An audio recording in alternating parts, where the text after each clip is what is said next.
C'était dans un quartier de la ville lumière où il fait toujours noir, où il n'y a jamais d'air. Et l'hiver comme l'été, là c'est toujours l'hiver. Elle était dans l'escalier, lui à côté d'elle, elle à côté de lui. C'était la nuit et elle lui disait: ici il fait noir, il n'y a pas d'air. L'hiver comme l'été, c'est toujours l'hiver. Le soleil du bon Dieu ne brille pas de notre côté. Il a bien trop à faire dans les riches quartiers. Serre-moi dans tes bras, embrasse-moi, embrasse-moi longtemps, embrasse-moi. Plus tard, il sera trop tard. Notre vie, c'est maintenant. Ici, on crève de tout, de chaud, de froid. On gèle, on étouffe, on n'a pas d'air. Si tu cessais de m'embrasser, il me semble que je mourrais étouffée. T'as 15 ans, j'ai 15 ans. À nous deux, ça fait 30.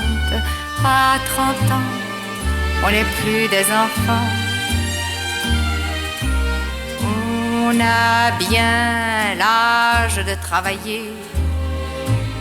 On a bien celui de s'embrasser.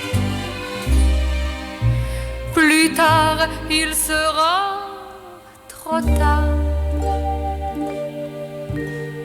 Notre vie, c'est maintenant.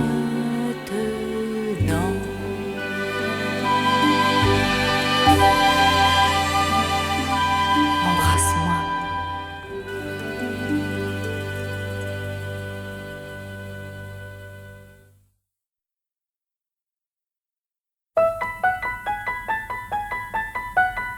Moi je joue du piano, disait l'un. Moi je joue du violon, disait l'autre. Moi de la harpe, moi du banjo, moi du violoncelle. Moi du biniou, moi de la flûte et moi de la crécelle.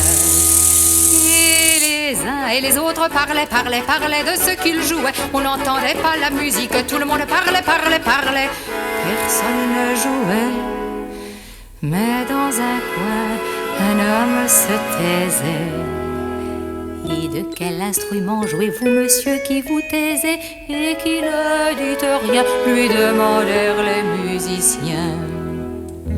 Moi, je joue de l'orgue de Barbarie et je joue du couteau aussi, dit l'homme qui jusqu'ici n'avait absolument rien dit. Et puis il s'avança, le couteau à la main, et il tua tous les musiciens, et il joua de l'orgue de Barbarie. Et sa musique était si vraie, si vivante et si jolie, que la petite fille du maître de la maison sortit de dessous le piano, où elle était couchée, endormie par l'ennui. Et elle dit: moi je jouais au cerceau, à la balle, au chasseur. Je jouais à la marelle, je jouais avec un seau. Je jouais avec une pelle, je jouais au papa et à la maman. Je jouais à chat perché, je jouais avec mes poupées. Je jouais avec une ombrelle, je jouais avec mon petit frère, avec ma petite sœur. Je jouais aux gendarmes et aux voleurs. Mais c'est fini, fini. Je veux jouer à l'assassin. Je veux jouer de l'orgue de Barbarie. Et l'homme prit la petite fille par la main et ils s'en allèrent dans les villes, dans les maisons, dans les jardins. Et puis ils tuèrent le plus de monde possible. Après quoi, ils se marièrent et ils eurent beaucoup d'enfants. Mais l'aîné a pris le piano, le second le violon, le troisième la harpe, le quatrième la crécelle, le cinquième le violoncelle. Et puis ils se mirent à parler, parler, parler, parler, parler. On n'entendit plus la musique et tout fut à recommencer.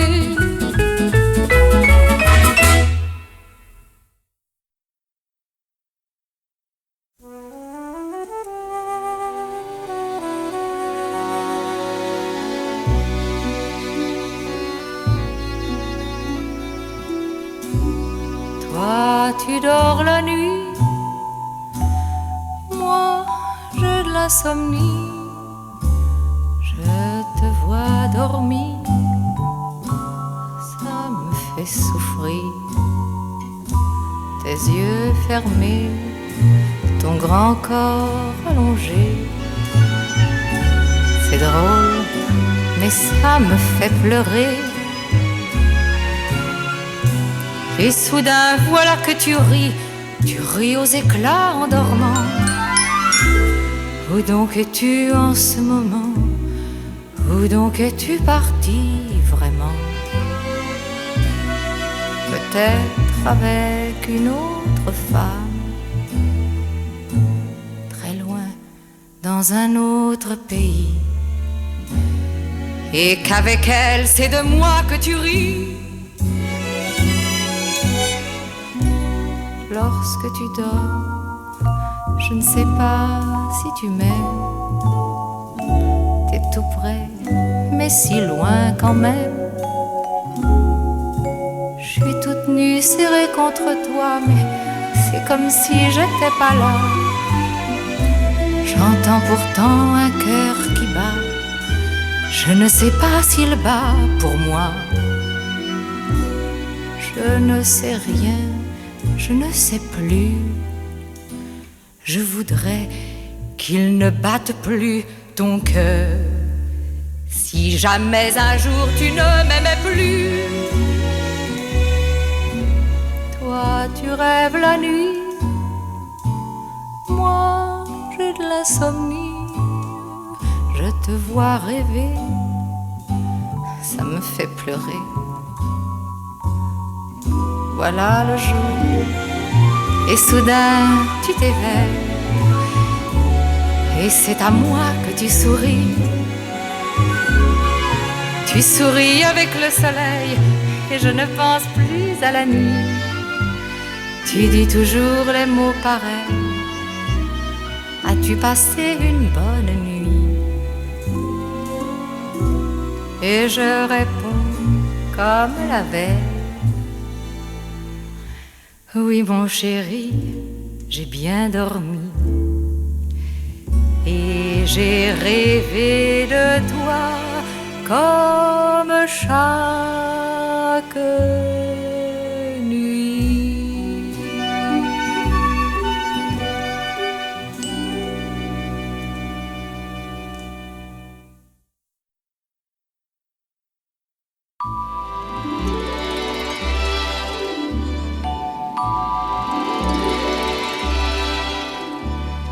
Des oiseaux par milliers, ils volent vers les feux par milliers.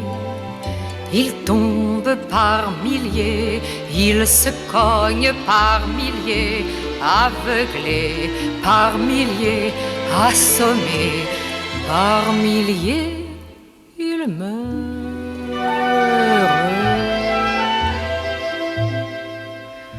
Le gardien ne peut supporter des choses pareilles. Les oiseaux, il les aime trop.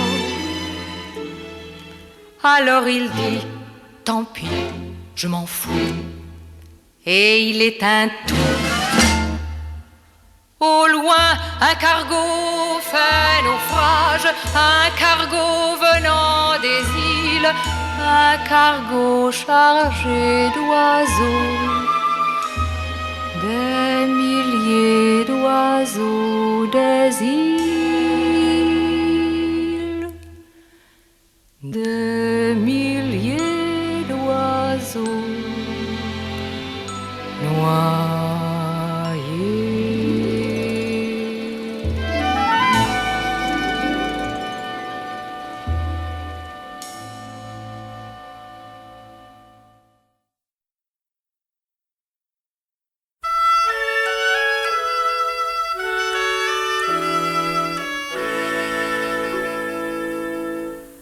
À l'enterrement d'une feuille morte, deux escargots s'en vont. Ils ont la coquille noire, du crêpe autour des cornes. Ils s'en vont dans le soir, un très beau soir d'automne. Hélas, quand ils arrivent, c'est déjà le printemps. Les feuilles qui étaient mortes sont toutes ressuscitées et les deux escargots sont très désappointés. Mais voilà le soleil qui leur dit: prenez la peine de vous asseoir. Prenez un verre de bière si le cœur vous en dit. Prenez, si ça vous plaît, l'autocar pour Paris. Il partira ce soir, vous verrez du pays. Mais ne prenez pas le deuil, c'est moi qui vous le dis.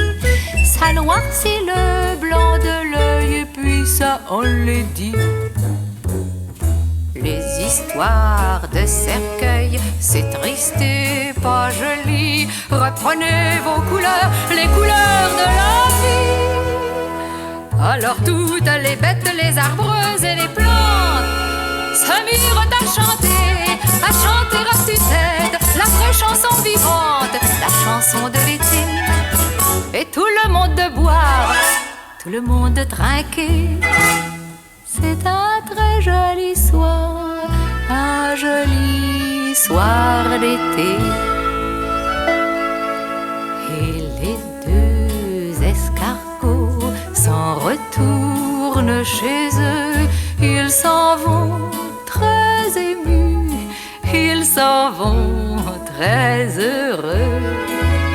Comme ils ont beaucoup bu, ils tituent un petit peu. Mais là-haut dans le ciel, la lune veille sur eux.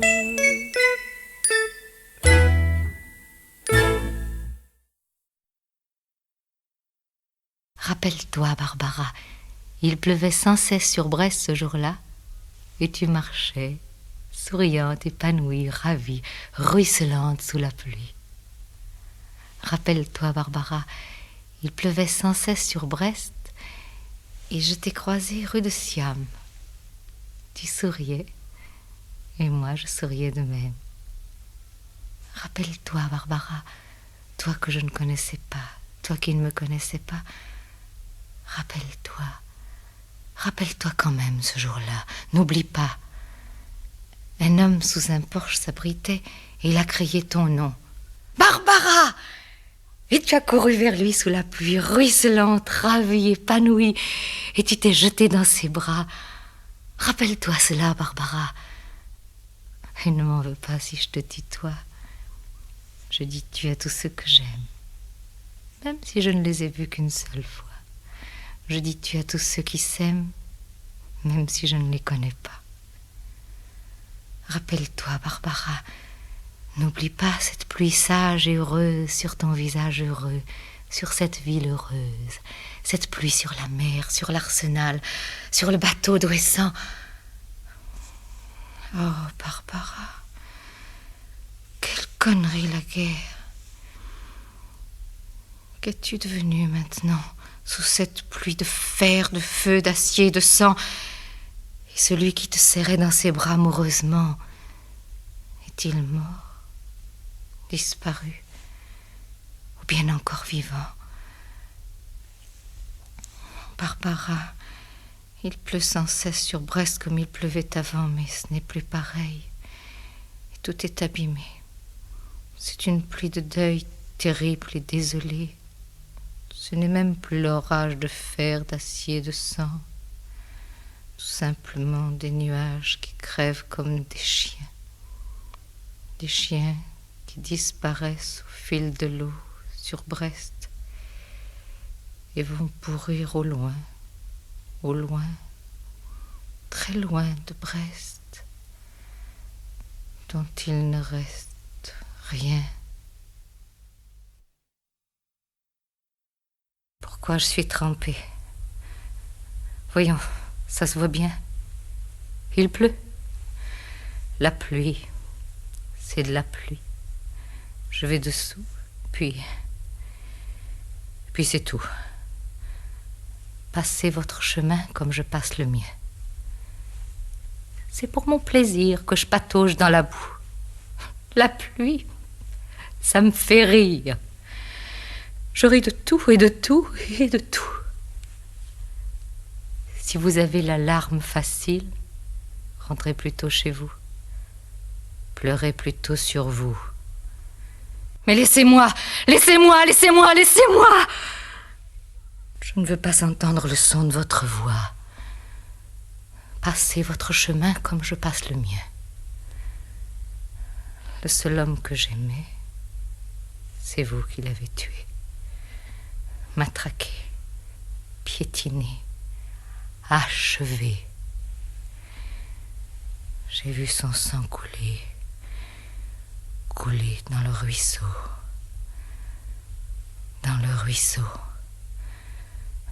Passez votre chemin comme je passe le mien. L'homme que j'aimais est mort. La tête dans la boue. Ce que je peux vous haïr, c'est fou, c'est fou, c'est fou. Et vous vous attendrissez sur moi. Oh, vous êtes trop bon pour moi.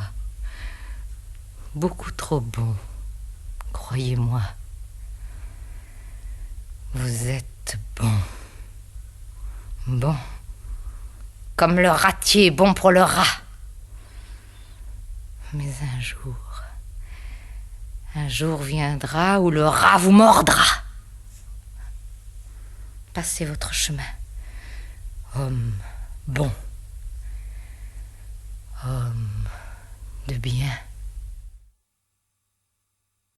Dans ma maison, vous viendrez. D'ailleurs, ça n'est pas ma maison. Je ne sais pas à qui elle est. Je suis entrée comme ça un jour, il n'y avait personne. Seulement des piments rouges accrochés au mur blanc. Je suis restée longtemps dans cette maison. Personne n'est venu. Mais tous les jours, je vous ai attendu. Je ne faisais rien. C'est-à-dire rien de sérieux. Quelquefois, le matin, je poussais des cris d'animaux. Je gueulais comme un âne de toutes mes forces. Et cela me faisait plaisir. Et puis, je jouais avec mes pieds. C'est très intelligent, les pieds. Ils vous emmènent très loin quand vous voulez aller très loin. Puis quand vous ne voulez pas sortir, ils restent là. Ils vous tiennent compagnie.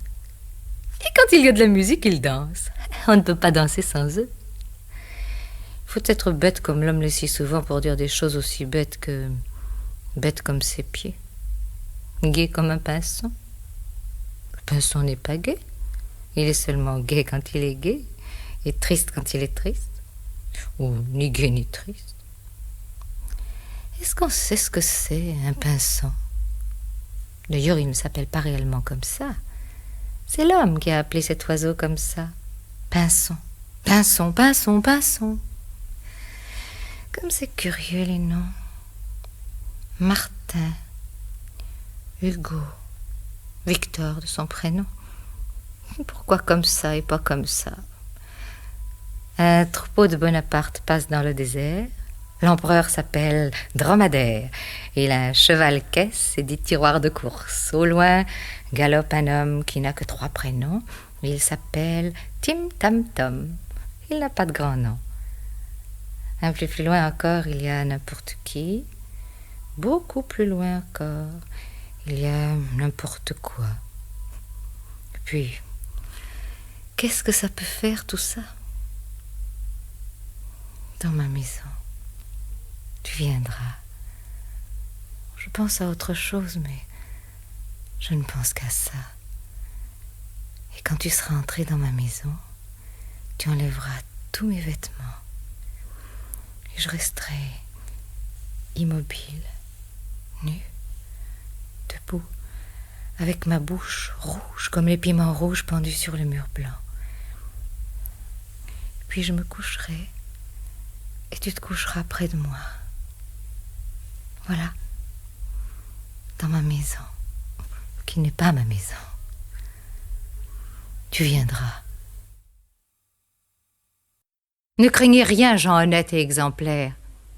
Il n'y a pas de danger. Vos morts sont bien morts.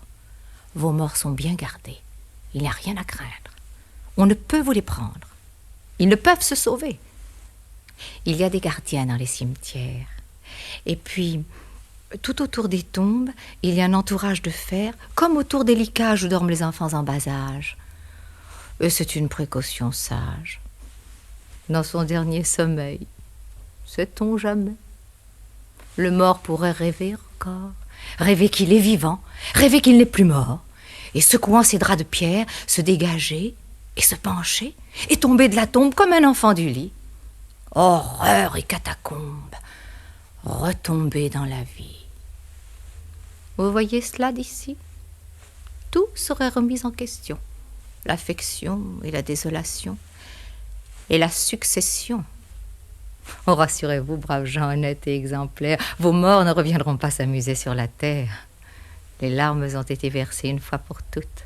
Il n'y aura jamais plus à revenir là-dessus.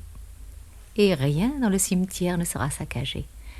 Les pots de chrysanthème resteront à leur place, et vous pourrez vaquer en toute tranquillité, l'arrosoir à la main, devant le mausolée, au doux labeur champêtre des éternels regrets. Garçon, l'addition. Voilà. Vous avez 2 œufs durs, un veau, un petit pois, une asperge, un fromage avec beurre, une amande verte, un café-filtre, un téléphone. Et puis des cigarettes. Ah, c'est ça même, des cigarettes. Alors, ça fait... N'insistez pas, mon ami. C'est inutile, vous ne réussirez jamais. On ne vous a donc pas appris à l'école que c'est mathématiquement impossible d'additionner des choses d'espèces différentes. Enfin, tout de même, de qui se moque-t-on? Il faut réellement être insensé pour oser essayer de tenter d'additionner un veau avec des cigarettes. Des cigarettes avec un café-filtre. Un café-filtre avec une amande verte et des œufs durs avec des petits pois. Des petits pois avec un téléphone. Pourquoi pas un petit pois avec un grand officier de la Légion d'honneur pendant que vous y êtes? Non, mon ami, croyez-moi, n'insistez pas. Ne vous fatiguez pas, ça ne donnerait rien. Vous entendez? Rien, absolument rien. Pas même le pourboire. Et il sort, en emportant le rond de serviette, à titre gracieux.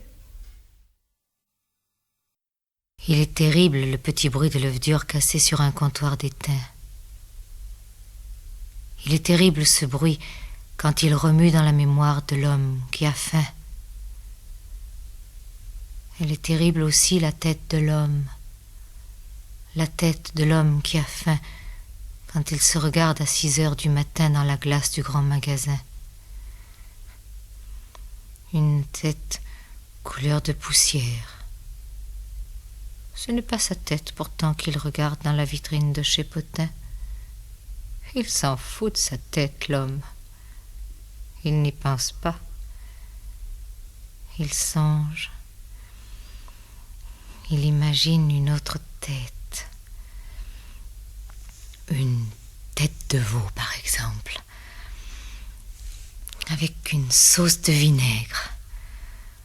ou une tête de n'importe quoi qui se mange. Il remue doucement la mâchoire. Doucement. Il grince des dents. Doucement. Car le monde se paie sa tête. Il ne peut rien contre ce monde. Il compte sur ses doigts. 1, 2, 3. 1, 2, 3. Cela fait 3 jours qu'il n'a pas mangé. Il a beau se répéter depuis 3 jours, ça ne peut pas durer. Ça dure. 3 jours, 3 nuits, sans manger. Et derrière ces vitres, ces pâtés, ces bouteilles, ces conserves, poissons morts protégés par les boîtes, boîtes protégées par les vitres, vitres protégées par les flics, flics protégés par la crainte. Que de barricades pour si malheureuses sardines. Un peu plus loin, le bistrot. Café crème et croissant chaud. L'homme titube. Et dans l'intérieur de sa tête, un brouillard de mots. Un brouillard de mots. Sardines à manger. Œufs durs. Café crème. Café arrosé rhum. Café crème. Café crème. Café crème arrosé sang. Un homme très estimé dans son quartier a été égorgé en plein jour. L'assassin, le vagabond, lui a volé 2 francs. Soit un café arrosé, 0 francs 70, 2 tartines beurrées et 25 centimes pour le pourboire du garçon. Il est terrible, le petit bruit de l'œuf dur cassé sur le comptoir d'étain. Il est terrible, ce bruit, quand il remue dans la mémoire de l'homme qui a faim. N'y va pas, tout est combiné d'avance, le match est truqué. Et quand il apparaîtra sur le ring environné d'éclairs de magnésium, ils entonneront à tue-tête le tédéum, et avant même que tu sois levé de ta chaise, ils te sonneront les cloches à toute volée, ils te jetteront à la figure l'éponge sacrée, et tu n'auras même pas le temps de lui voler dans les plumes, ils se jetteront sur toi, et il te frappera au-dessous de la ceinture, et tu t'écrouleras, les bras stupidement en croix dans la sueur, et jamais plus tu pourras faire l'amour.